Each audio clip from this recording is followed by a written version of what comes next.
মানুষ যখন সব কাজ করতে অসমর্থ হয় তখন সব দার্শনিক কথাবার্তা বলে। আজকে পুলিশ প্রশাসনের বিশ্বাসযোগ্যতা এবং যোগ্যতা দুটোই তলানিতে ঠেকে গেছে পশ্চিমবাংলায়। সাধারণ মানুষ বিশ্বাস করে না, এখন সরকারও বিশ্বাস করতে পারছে না। তাদেরকে মিসইউজ করতে করতে তাদের ক্ষমতা যোগ্যতা শেষ হয়ে গেছে। তাই আজকে এই ধরনের লজ্জাজনক পরিস্থিতির মধ্যে পড়ে পুলিশ প্রধানকে এর কথা বলতে হচ্ছে। প্রশ্ন হচ্ছে সাংবাদিককে বাঁচাবে কে, নাগরিককে বাঁচাবে কে, কিন্তু পুলিশকে কে বাঁচাবে আগে? পুলিশ সবচেয়ে নিরীহ, নিরুপায়। সরকারও তার সঙ্গে নেই, পাবলিকও তার সঙ্গে নেই, তারাও তো কর্মচারী, তাদের ঘর সংসার আছে। সে কেন শহীদ হতে যাবে? পুলিশকে টার্গেট করা হয়েছে। পুলিশের যদি ক্ষমতাই না থাকে, লাঠি বা কী করে চালাবে? আজ পর্যন্ত এত ঘটনা ঘটেছে, জ্বালানো পোড়ানো ভাঙাভাঙি, পুলিশকে কোথাও লাঠি চালাতে দেখেছেন? রাষ্ট্রবিরোধী গতিবিধি এখানে চলেছে, ট্রেন বাস পোড়ানো থেকে আরম্ভ করে দাঙ্গা হচ্ছে, বাড়িঘর লুট হচ্ছে, পুলিশ দর্শক। তো সে পুলিশকে মানবে কে? পুলিশকে এই যে নিরুপায় নির্ধাম সর্দার করে দেওয়া হয়েছে, এর ফলে সমাজেতে এত বেশি বিশৃঙ্খলা, এত অপরাধ বাড়ছে। আর এটা সর্বোপরি প্রশাসন যদি ভেঙে পড়ে, কেউ ভয় করবে না, যে যা ইচ্ছা করবে, আইন থাকবে না। মমতা ব্যানার্জি নিজে যদি আইন হাতে তুলে নেন, আইন না মানেন, তো সাধারণ জনতা মানবে কেন? আর সবচেয়ে চাপ আসছে পুলিশের উপরে, তারা না পেছাতে পারছে না এগোতে পারছে। তাদেরকে পুলিশ লাঠিচার্জ করেছে। পুলিশ ওটাই করে। নিরীহ সাধারণ মানুষ, মহিলারা, যারা ভক্ত মানুষ, ঝুট ঝামেলার মধ্যে নেই, তাদের উপরে বীরত্ব দেখায় পুলিশ সব জায়গায়। আর এই সমাজ বিরোধীরা, দেশ বিরোধীরা দাপিয়ে বেড়াচ্ছে, সরকারি সম্পত্তি নষ্ট করছে, সাধারণ মানুষকে কষ্ট দিচ্ছে, মাছে। পুলিশ কখনো তাদের সামনে দাঁড়াতে চেষ্টা করে না, পালিয়ে যায়।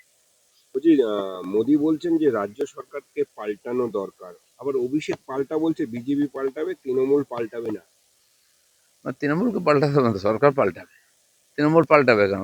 তৃণমূলের পাল্টাবার ক্ষমতাই চলে গেছে, তারা নিজে থেকে পাল্টাতে পারবে না, সেই জন্য সরকার পাল্টাতে হবে। এটা এখানকার জনগণ করবে। মাননীয় প্রধানমন্ত্রী বারবার বলছেন, এখানে এসে এই যে উন্নয়নের ডালি উনি নিয়ে আসছেন এখানে, সাধারণ মানুষের জীবনকে গতিশীল করার জন্য এত ট্রেন, যাতায়াত ব্যবস্থা, সড়ক, জল পরিবহন, সব কিছু সুবিধা দেওয়া হচ্ছে, যেটা 10 বছর 15 বছর আগে করা হচ্ছিল, কেউ করেনি, সেটা আজকে মোদিজিকে করতে হচ্ছে। তো বাংলার মানুষও দেখছে, কারণ বাংলার বাইরে পা দিলে আমরা বুঝতে পারি উন্নয়ন কাকে বলে। আর বাংলার ভিতরে ঢুকলে কেবলমাত্র নেতাদের বাড়ি দেখলে বোঝা যায় উন্নয়ন কাকে বলে। এর থেকে পরিত্রাণ চাই পশ্চিমবঙ্গের। মোদি বাংলার শিল্প তখনই আসবে, মোদি বলছেন বাংলার শিল্প তখনই আসবে যখন রাজ্যের আইন শৃঙ্খলা পরিস্থিতি উন্নতি হবে। এই তো সবাই জানে। এই ধরনের ঘটনা, দুর্বৃত্ত দাপিয়ে বেড়াচ্ছে, পুলিশ দর্শক পুলিশকে তাড়া করছে। কোন শিল্পপতি নিজের টাকা পয়সা নিয়ে এসে নিজের প্রাণ রিস্ক নিয়ে এখানে কাজ করবে? আজ উড়িষ্যা গভর্নমেন্ট পাশেই, গত 1-1.5 বছর সরকার হচ্ছে, দেখুন পুরো সিস্টেম পাল্টে ফেলেছে। পশ্চিমবাংলার বহু শিল্পপতি ওখানে গিয়ে জমি নিয়ে সেখানে কাজ শুরু করে দিয়েছে অলরেডি।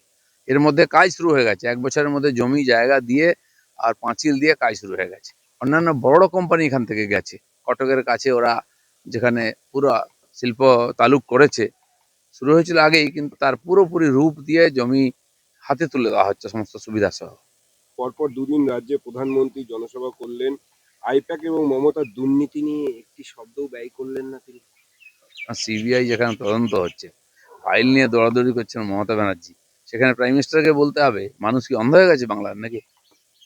ওই যে সিঙ্গুরেতে প্রধানমন্ত্রী শিল্প নিয়ে একটি শব্দও বলেননি, কোথায় শিল্পের বার্তা তো কিছু দিলেন না। যা হবে, আগে তো উনি বলেছেন যে এখানে আইন শৃঙ্খলা না হলে শিল্প হবে না, সরকার হবে। আর তার জন্য যে বেসিক জিনিস, যাতায়াত ব্যবস্থা, রেলওয়ের, রোডেজ, সব কিছু তৈরি করে দিচ্ছেন উনি। আর উদাহরণ রাখছেন যে কিভাবে আমরা করব। আমি এয়ারপোর্টে ছিলাম ওনাকে সি অফ করার জন্য। অভিষেক বলছেন যে নদিয়ায় সব সব আসন জিততে হবে, যে জেলায় যাচ্ছেন সেখানেই বলছেন সব কটা আসন জিততে হবে। আমিও বলছি, তো যতদিন না ভোট গণনা শেষ হবে মে মাসে, ততদিন অবধি 294টা আসনই টিএমসি জিতবে। রেজাল্ট হলেই বোঝা যাবে কে।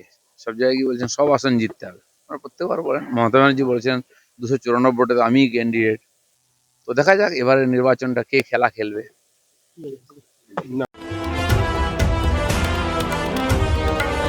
মেঘবেলা লাইভে আপনার পছন্দের টিভি চ্যানেলস সম্পূর্ণ বিনামূল্যে শুধুমাত্র মেঘবেলা ব্রডব্যান্ডের কানেকশনের সঙ্গে। মেঘবেলা ব্রডব্যান্ড, বাংলার ঘরে ঘরে। উত্তর 24 পরগনা ও তার আশপাশের এলাকার মানুষের সেবায় ক্যাথল্যাবের মতো অত্যাধুনিক সুবিধা নিয়ে পরিষেবায় ব্রতী সারদা মাল্টি স্পেশালিটি হাসপাতাল।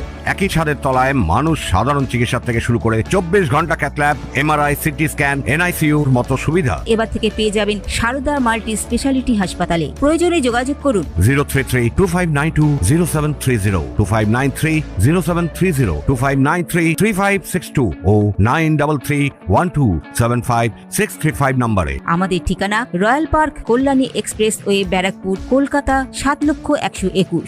সারদা মাল্টি স্পেশালিটি হাসপাতাল, পরিষেবাই হোক আমাদের মূল লক্ষ্য।